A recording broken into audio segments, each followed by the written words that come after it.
Opposition leader Umar Ayub ने चीनी वजीर के मुल्की अमन अमान से मुतालिक बयान को संगीन पैगाम करार दिया है। उन्होंने वाजे किया कि दोस्त मुल्क की जानिब से इस किस्म का बयान आना इंटेलिजेंस की बड़ी नाकामी है। अमन अमान की सूरत हाल बेहतर ना हुई तो सी पैक खतरे में होगा। Of CPEC warns Chinese official, internal stability must for any nation to develop, Chinese minister.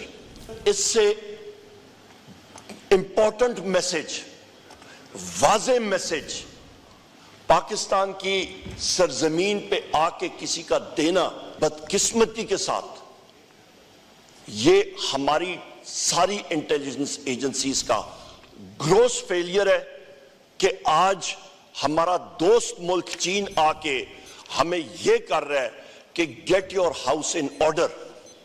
और सीपेक का प्रोजेक्ट वो पाकिस्तान के लिए निहायत अहम है।